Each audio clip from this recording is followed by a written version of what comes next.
one of each. I'm glad, yeah, okay. I'm sure he's. Just take one of Yeah. each. Okay. Morning, everyone, and welcome to the International UFO Museum and Research Center. My name is Don Schmidt. I'm the lead investigator here at the museum, and I'll allow my colleague Dennis Balthaser to introduce himself in a few minutes.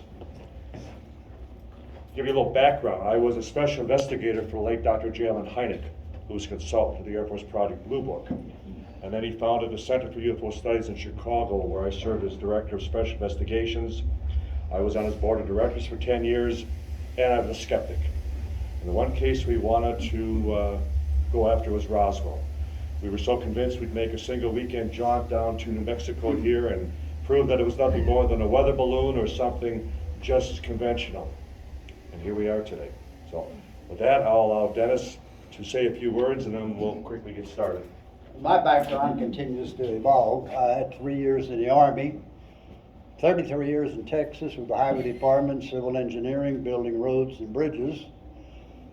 I retired in 1996 and moved up here to Roswell to continue my research. For the better part of 30 years, I did the Roswell incident. I worked with my son here for about Grandson. 26 years. We both worked with Stanton Friedman at times, the original researcher on Roswell. I also did underground bases, Area 51 in Nevada, and the pyramids of Giza in Egypt. So for 30 years, I had a lot of research going. In addition to that, for 7 years, I did Roswell UFO tours here in town, thinking I would do 1 or 2 a month. I wound up doing 2 a day, 5 days a week for 7 years. Pandemic hit, I had to quit. So I told the wife, I've done the research for 30 years. I can't do the tours anymore. I'm 81 years old, that's it. I'm gonna retire. Well, you can tell that didn't work. Down in the museum called me out of retirement last July for the 75th anniversary of Roswell. And then I come in on weekends and do mini lectures for the people, trying to answer questions. So hopefully while you're here, you'll get some information you didn't know and maybe have some questions. Actually, it was your wife who called me and said I should get you out of the house. That's true. Our museum is approaching 5 million visitors from all over the world. And I've led 6 archaeological digs to the crash site, still looking for physical evidence. I've had now 7 best-selling books. The first was made into the Golden Globe nominated movie Roswell, starring Kyle MacLachlan, Martin Sheen, Dwight Yoakam. But what Dennis and I are most proud of is the fact that we tracked down and interviewed over 600 witnesses, either directly or indirectly involved with what happened here in 1947. Quick history lesson: whenever I lecture on college campus, I pose the question, where was the first atomic bomb detonated? You'd be surprised how many of the learned faculty, well, of course, Japan, about just 2 hours west of here. Trinity Site, July of 1945. And then you had all the ongoing atomic research at Los Alamos. You had all the testing of the captured German V-2 rockets, the White Sands Proving Grounds. And then just south of town here, you had the Roswell Army Airfield, headquarters of the 509th Bomb Wing, first atomic bomb squadron in the world. They were the elite within the military at that time, where they selected the best officers, best pilots, crew, doctors, nurses, all stationed here in that summer of 47. Now, I mentioned Project Blue Book in reference to Dr. Hynek. According to Blue Book, there were more UFO sightings here in New Mexico than anywhere else in the country. It was as though someone else was very interested in our military potential. And what better place than right here? Late evening of July 2nd, 1947, severe lightning storm in the high desert of Lincoln County, about 75 miles northwest of here. Ranchers described that between the thunderclaps they heard what sounded like an explosion. Next morning, a ranch foreman by the name of W.W. Brazel discovers a debris field of the strangest material, wreckage, that neither he, other ranchers, hired hands, even a state police officer could identify. And on top of it, covered an area of almost a mile long. So that Sunday, July 6th, he loaded up a number of boxes of the material into the back of his pickup truck, made the long trek here into Roswell. But he didn't go to the military, rather he went to the courthouse. He went to the sheriff, Sheriff George Wilcox. Sheriff's office is located uptown was located behind the courthouse. That was torn down a couple years ago to make room for new courtrooms. The sheriff, his wife, and two little daughters lived in the bottom of the building. The jail was above them. Well, the military found out that the sheriff had given the rancher had given the sheriff some debris.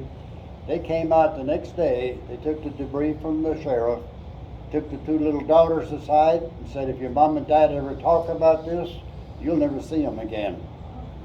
So that was the first threat. So Sheriff Wilcox makes the phone call to the base, and it's the head of intelligence, Major Jesse Marcel, takes the call and then retrieves a box of the wreckage from the courthouse, from the sheriff's office. Returns back to the base, reports directly to his boss, Colonel William Blanchard, base commander. Now Blanchard would then dispatch Marcel and Cabot, Captain Sheridan Cabot, who was the head of counterintelligence, to go and investigate. The next day they would load up 2 entire vehicles of the wreckage. Still plenty out there, but nonetheless they would return back to the base. First thing Tuesday morning, July 8th, at noon, that same day, Tuesday, July 8th, the Roswell Army Airfield put out that famous press release where they actually acknowledged they had captured a flying saucer. The first atomic bomb squadron in the world. They claim they got one. Now, Colonel Blanchard's boss was General Roger Ramey, head of the 8th Air Force, headquartered at Carswell Army Airfield in Fort Worth. And General Ramey wanted to have a press conference, but not here in Roswell, but rather in Fort Worth. So Major Marcel is ordered onto a B-29 bomber called Dave's Dream with some of the wreckage. They arrive in Fort Worth at 4 o'clock that afternoon. Marcel would then take a box of wreckage and place it on the general's desk. Ramey would say, "I want to check the location," and they would go to a map room.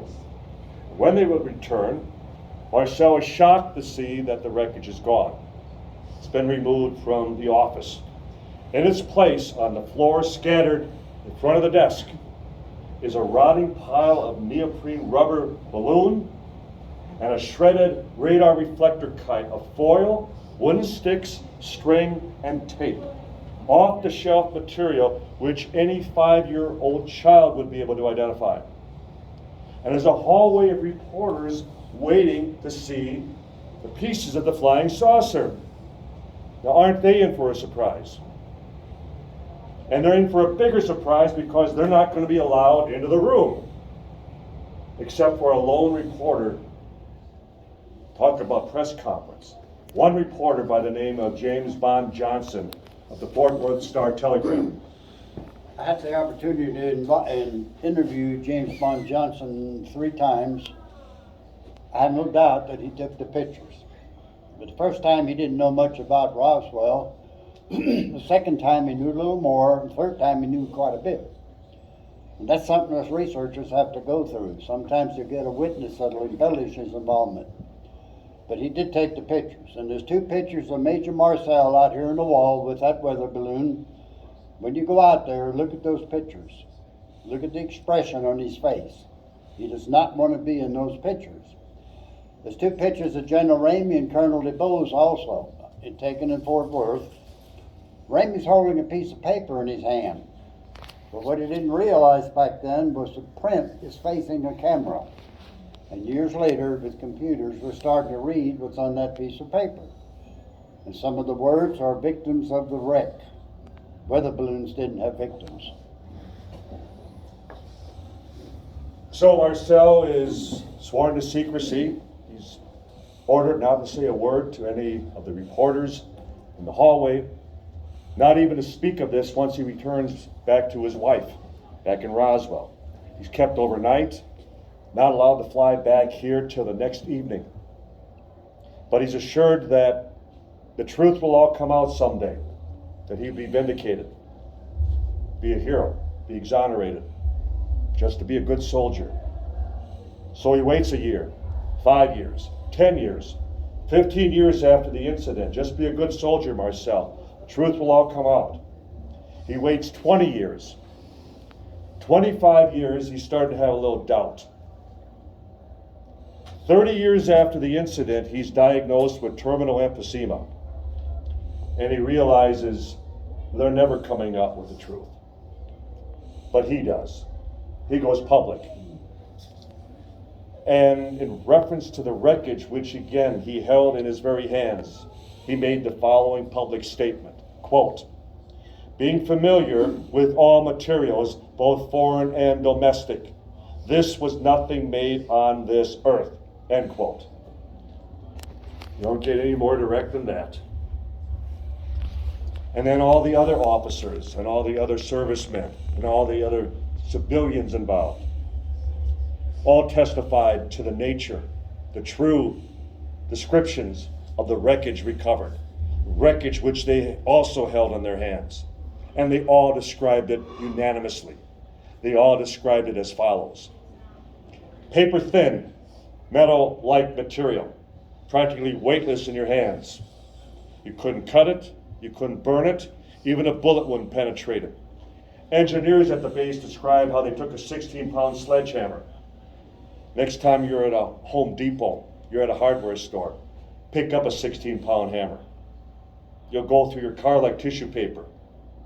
Yet the engineers described that no matter how hard or how often they struck the wreckage, the hammer just bounced right off, not even a scratch. I-beam structures of the same material, with strange symbols that ran the length of each piece, never decoded, never descripted. Silken strands of material that you could hold a light up the one end and the light would emit, it would come out the opposing end. Well, what are they describing? Fiber optics. Yet fiber optics weren't developed for 23 more years, around 1970. And then the most amazing material of all, we still refer to it as our Holy Grail. We're still searching for it. Same paper-thin, metal-like material, but this you could fold, you could crease, you could crumble into a ball, and every time you would place it down, it would slowly unfurl, it would unravel, and flow like water as it would assume its original shape and size. In other words, it possessed perfect memory. And then the witnesses also talk about the little men, the small bodies recovered.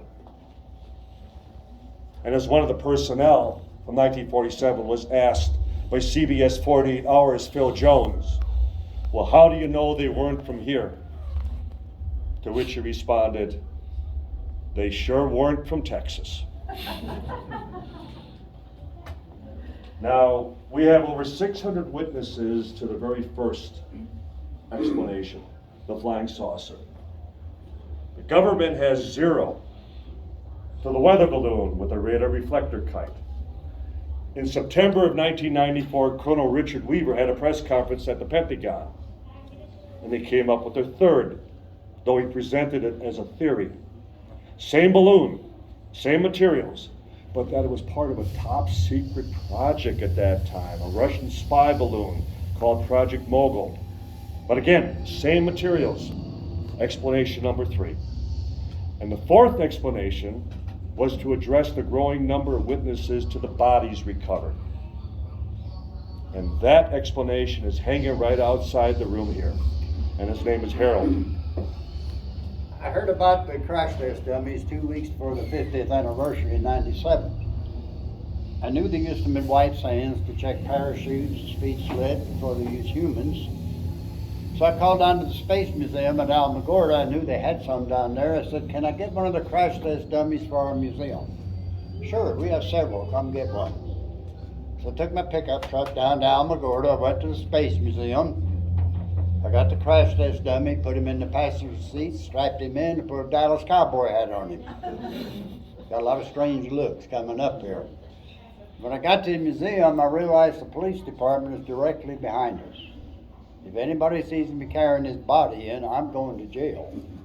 I got him in, hung him up, named him Harold, and he's still hanging out there. Dennis just took his place over the weekend, so gets every 5 days off. So. Last time that President Bill Clinton was on the Jimmy Kimmel Show, this is all they talked about. And the president went on and on that I had 8 years in the Oval Office and I couldn't get the truth about Roswell. The point being, so there is a truth. There's a truth that's even above the president. There's a there. Well, you're there. And this museum represents that truth. This museum serves as a testimony to all those witnesses who provided their sworn affidavits, their video depositions, their deathbed confessions that it did happen. It is all true.